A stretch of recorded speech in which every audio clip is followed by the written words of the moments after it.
So, as a creator and communicator in the topic of AI, my perspective is a little bit different from the audience's.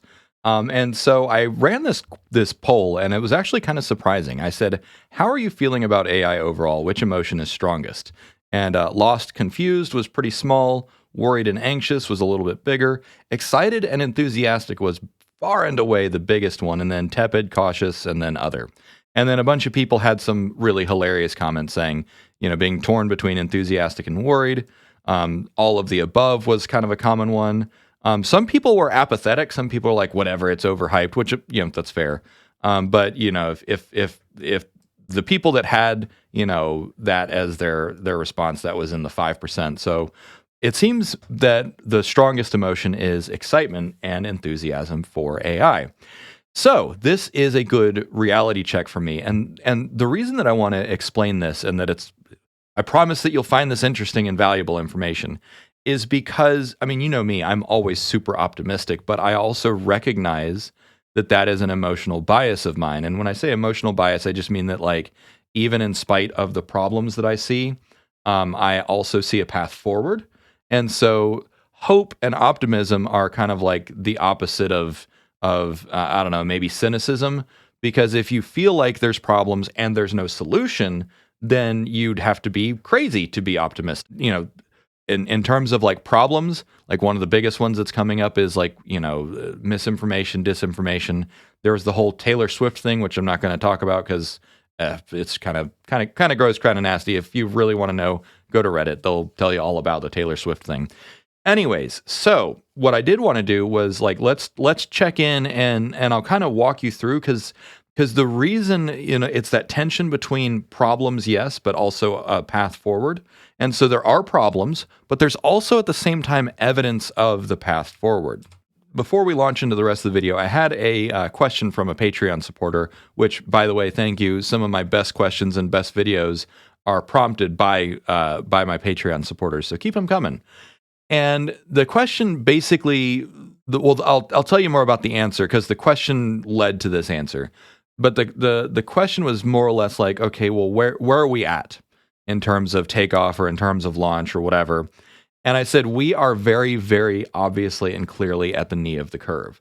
And so what I mean by the knee of the curve is, back here, this is 2015, 2016, 2018, where yes, there was progress, but it was few and far between.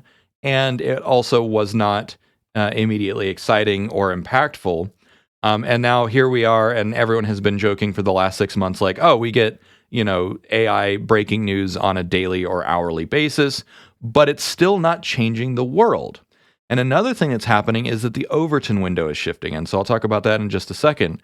And so the pace of AI is very obviously faster today than it was even 2 years ago, even a full year and a half ago. A year ago, we had Chat GPT. So that's kind of when we really entered the knee of the curve. But we're also not where we want to be for those of us that are excited about the future and the acceleration. And so if this slow takeoff here was like the last 5 years, and this knee of the curve is like the last year, and then that's why it's like, I'm still pretty confident that, by September 2024, many more of you might be convinced about the AGI thing. I don't know, who knows? There was a recent talk or interview. Sam Altman has been going on a lot of interviews, and I think it was him who said that, like, or maybe someone else talked about how competitive dynamics might force all the big AI companies to go faster, to accelerate their release window. And so I have a whole other video planned on like competitive dynamics and Red Queen theory, but after seeing the polls, I think you guys you get it. So I don't need to beat the dead horse on that one. You guys are excited and you're with me. And so what I want to point out is that by the end of this year, and certainly by 2025, by 12 months from now, we should probably be feeling like we're entering into this more vertical phase, this higher point of acceleration, in part because of those competitive dynamics, in part because of compounding returns, and I'll talk about why that is technically about to happen in just a moment. So now, to throw a bucket of cold water on it, this is why it's like I see this and it's like, you might say ostensibly it's bad news, but I say it's kind of a mixed blessing. So everyone has been talking about all the tech layoffs happening, And of course, like if you look on Reddit, you look on other places, translators, copywriters, marketing people, all kinds of people are being laid off or put on notice because of AI. And so, what I will say is this is nothing new. So I've worked for a bunch of big tech companies. The biggest one was Cisco Systems in Silicon Valley. Um, and so every time the technology landscape changes, tech companies go through huge layoffs. When all the tech companies were pivoting to the age of the internet, when they were pivoting to virtualization, when they're pivoting to software as a service, all of these things cause layoffs as companies pivot. And so the way that it was explained to me is this is just part of the business, because as the organization, as the company, and the bigger they are, the more branches they have. And it's kind of like, if you ever go through the forest and you see, like trees drop off branches that are no longer useful, like that's actually a thing that happens. It's called dieback. And like, this is companies going through the same process. It's like, oh, hey, there's no sunlight over here anymore. So let me get rid of that branch and put a new branch out where there is sunlight. So some of this is just par for the course as technology evolves and shifts. Now, one thing that remains to be seen, though, is are these layoffs permanent? Because there's evidence to suggest that, like, hey, this actually dislocates a lot of workers. It invalidates the need for some workers, and of course, people like me predict that that's only going to accelerate. However, it looks like right now you do still really need a human in the driver's seat. But that if you have these tools, these AI and automation tools that allow one person to get the work done of 10 people. Remember, that's what I did as an automation engineer. That absolutely reduces headcount. This is a double-edged sword, because on the one hand, yes, it sucks if people are going to get laid off. But on the other hand, if people are getting laid off because AI is ready for prime time, that means AI is ready for prime time. That's what we wanted, right? And so it's kind of like, be careful what you wish for. There's always a double-edged sword to some of these things. And so now I'll end on kind of the main news that I wanted to get to that kind of inspired this whole thing. So every now and then I'll go through Archive and look for the latest and greatest papers. And when I do that, sometimes it's just a bunch of incremental improvements. Sometimes it's a bunch of little algorithmic things, which, yes, I'm glad they're happening, but they're not necessarily exciting to write home about. But this one was really kind of caught my attention. And so it's Better Call GPT, comparing large language models against lawyers. So I've got some lawyer friends who are in the tech space. We talk about this kind of stuff, and as soon as I saw this, I sent it to them, and they kind of know that it's coming. So I've consulted with a bunch of lawyers who just say, yeah, they see the writing is on the wall. They're going to learn about AI, and they're gonna get in it. And so let's just zoom in on the most salient point. Cost-wise, LLMs operate at a fraction of the price, offering a staggering 99.97% reduction in cost over traditional methods. Now, what I want to point out is this is for evaluating like basic contracts like NDAs. But when something costs 99.97% less than a human, that goes to that, better, faster, cheaper, safer. And what you'll see in the data of this is that in many cases, it is at parity with humans. Especially once you're using like GPT-4 11, the preview. So I'm not going to go through all of the details of the paper. Suffice to say, I read most of it. I skimmed the rest, and they did a pretty good job of saying, okay, let's have humans from America and New Zealand do this, which have slightly different legal systems.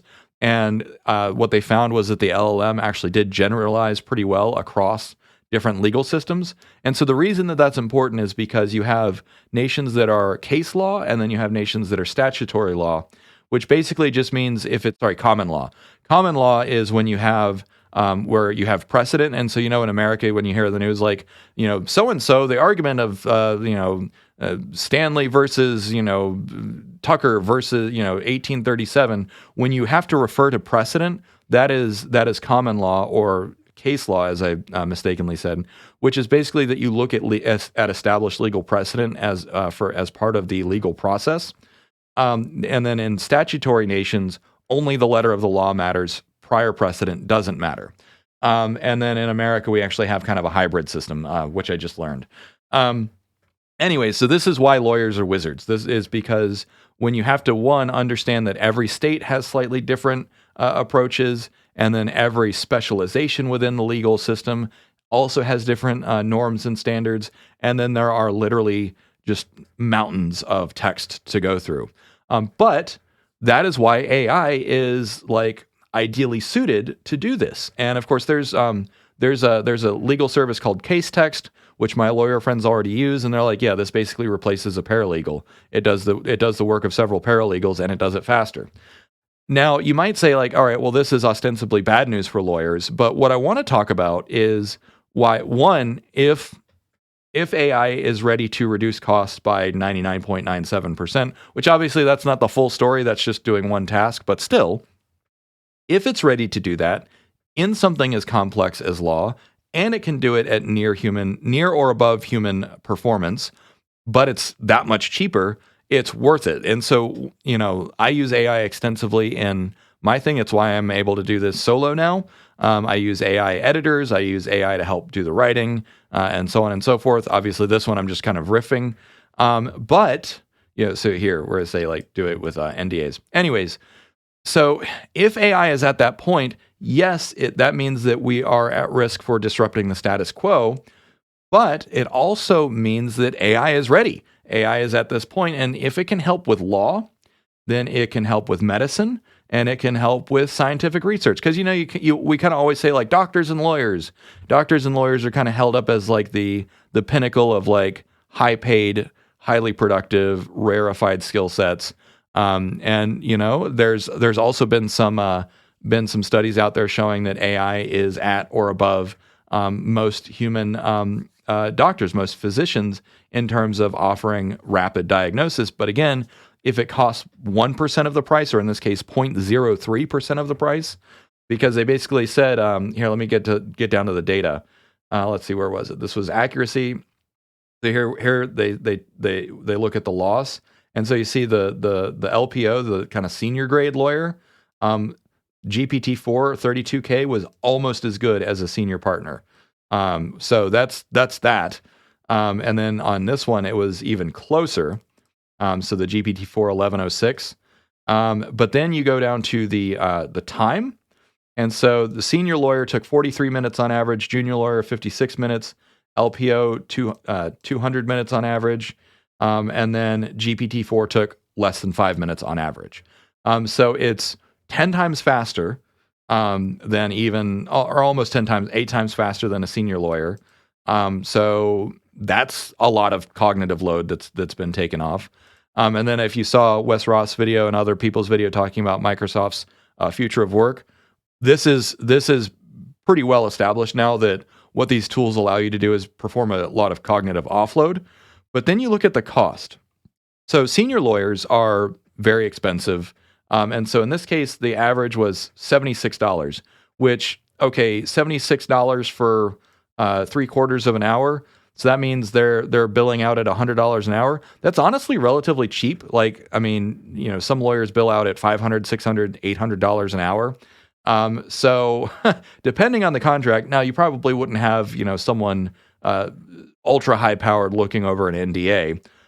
But my point is that, okay, so even for a relatively low paid lawyer, in the grand scheme of things, I don't want to say like, oh, this is a cheapo. But I know lawyers that charge a lot more than this. And so this is that amount of labor on average was about $76. And the cost for some of these was much, much lower. Whoops. No, don't submit it. That's nothing wrong with it. So GPT-4, the cost of tokens was 25 cents. And so you have, it's literally, let's see, what is that? 300 times cheaper if my mental math is correct. When you have something that is 300 times cheaper than a human, and it's at near parity, so because remember, look at the loss, and so I actually had that wrong, like legal professional. So that's not a senior partner. Anyways, but the point is that like we don't have mental models for this level of cost disruption. The best that we can talk about is 200 years ago, 95% of people were farmers, and now only 2% of people are farmers. That is the level of disruption we're looking at. Now, this also underscores the possibility of Jevons paradox. So Jevons paradox basically says that as cost of something goes down, as the efficiency of that resource goes up, you actually sometimes paradoxically end up with more use of it. And so this is basic supply and demand. So as supply goes up, cost goes down, therefore utilization goes up. Now, in some cases, the unmet demand of a resource is basically infinite. So what I mean by that is that electricity is an example of the cheaper we can make electricity, the more we use it. Now, you might say another example is as the cost of fuel goes down, people drive more. Yeah, but people are not going to be driving 24/7. There's still a plateau of demand for fuel and automotive services. Now, you might also say, but yeah, what if you could fly around the world for $20? Would people fly more? Yeah, that's actually possible. But even then, some people would fly more, some people wouldn't.